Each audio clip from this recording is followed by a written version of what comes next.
Last week's announcement that Prince Harry and Meghan Markle are engaged, and the social media reactions to it, were particularly interesting. The fascinating conversations, of course, surrounded her race, or rather her complexion. Make no mistake about it, this conversation took place between those who have melanin and those without. However, before I get into that, let me first say that this announcement is more than a win for people of color. It's actually a win for all people. You see, Great Britain, for all of its wonderful history and cultural flavors, still has unique racial issues. This cannot be ignored when discussing the Crown's first lineage of color. The fact that Prince Harry chose to push through obvious and subversive cultural mores is both commendable and beautiful. He chose to change the look of one of the world's oldest institutions, the English crown. That alone is a win for people.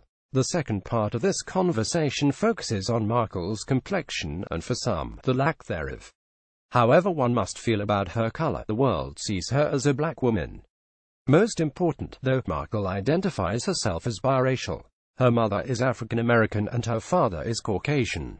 Rather than evaluate just how black she truly is, which is really inconsequential, I think the fact that she acknowledges her racial complexity should be enough for people. People may ask, how does she operate culturally for this moment, and in the future? It's truly unimportant. Whether she acts on the cultural scale akin to biracial celebrities Alicia Keys or Tiger Woods, or even a Mike Tirico, who doesn't even feel comfortable calling himself biracial or think of himself as black, is beside the point of how the world will interact with her. The one-drop rule still applies.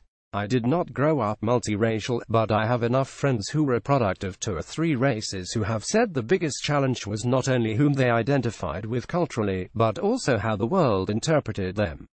So the conversation about removing people out of the racial identity because you don't think it fits your cultural interpretation is both irrelevant and non-progressive.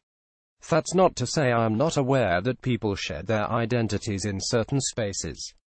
But how does this really matter when the greater conversation is about being the first? We may not all like how Tiger Woods operated pre-car crash, but we all appreciated that his very presence forever changed the optics of that sport.